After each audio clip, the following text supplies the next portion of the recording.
I used to raise sheep. It wasn't the main project on the farm, but they kept the grass down. I had around a dozen Dorset ewes and a big Suffolk ram named Joe. And this combination usually resulted in more than 20 lambs each spring, all of whom were named Stevie.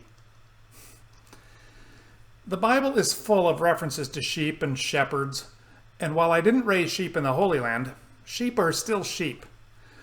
And my experiences have helped me to understand the parallels that the biblical authors draw between sheep and people. And let me tell you, the comparison is not always complimentary. Sheep are not individuals. They are a community, a flock. In North America, we are obsessed with our individuality. We think of everything in terms of the self. We love to talk about our individual rights and freedoms. It is our priority to stand out rather than to fit in. We think the day starts when I join it. We think that we are called to be salt and light in the world as individuals. We think that we are Christian because we have decided to follow Jesus. We think that my time is my own in the same way that my pants are mine. We sing praise songs in corporate worship that exclusively use personal pronouns, and we don't think it's a thing. We expect the pastor in the church to provide programs to meet my needs, and if they don't, I move on. And yet, are we really the individuals that we think we are? We tend to move in groups, almost blindly.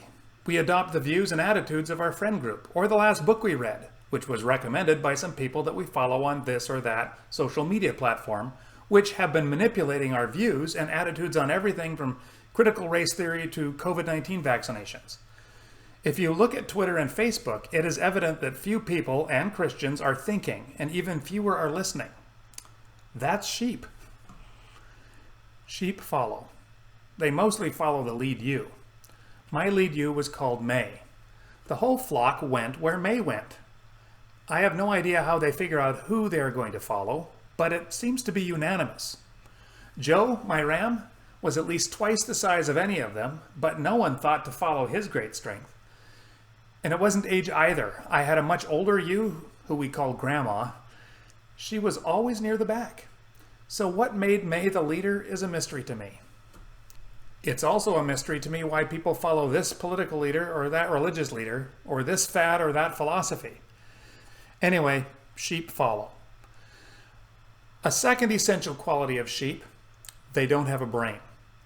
If you combine their lack of brains with their obsessive following, you have a dangerous combination. I have heard stories of hundreds of sheep falling off of cliffs just because that's where the sheep in front of them went. Funny thing, many survive the plummet because the fluffy corpses of the early adopters break the fall of those who follow after. But this is not any kind of a strategy. It's just a thing that happens. Does this remind you of anybody?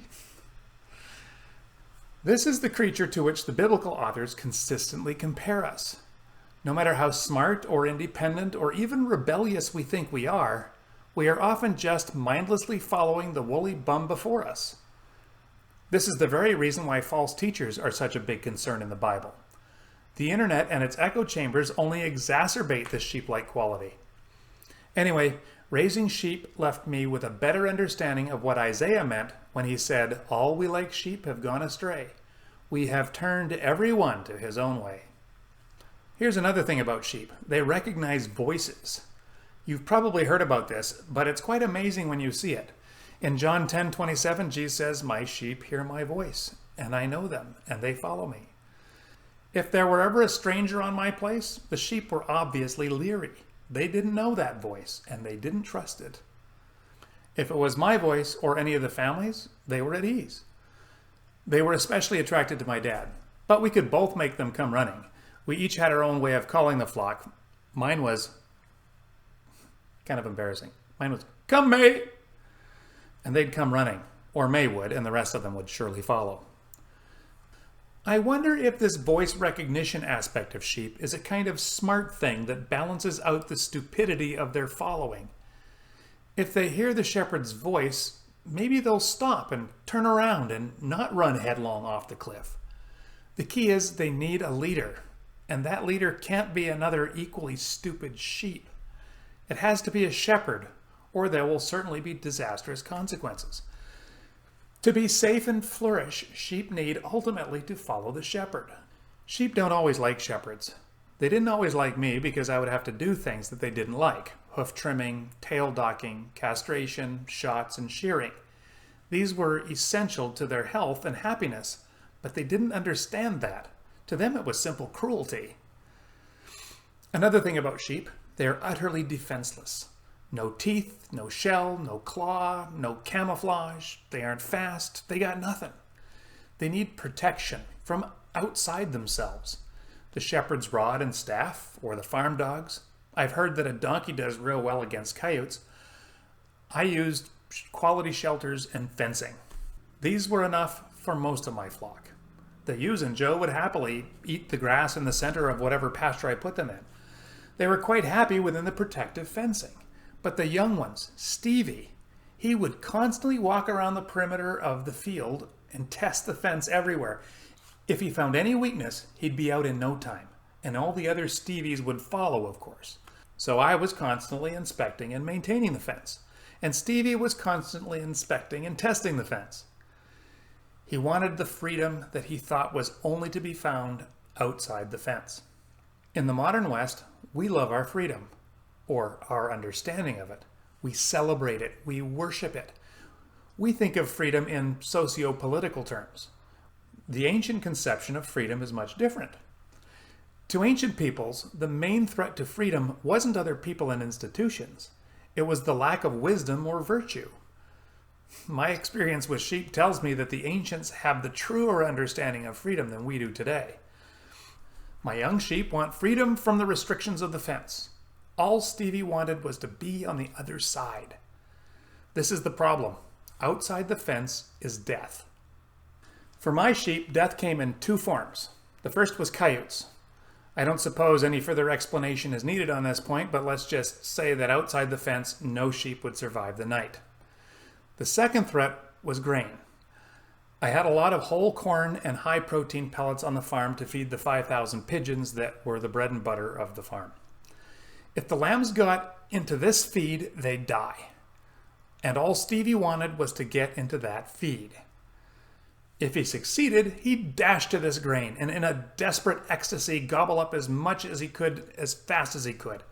If I didn't get there in time, he'd eat more than his digestive system could handle. And later I'd find him with his legs sticking in the air. I regularly fed them grain. A few cups per day, their daily bread. But this wasn't enough for Stevie.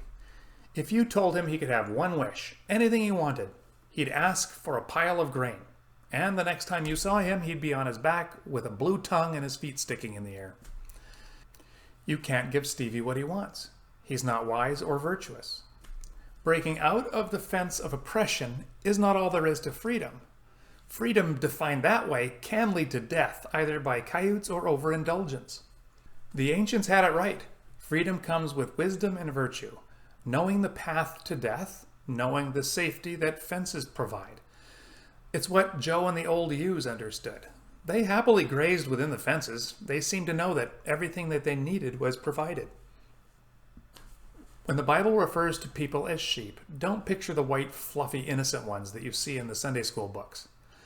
Picture Stevie, always discontent, always testing the fence, striving for that glorious freedom beyond.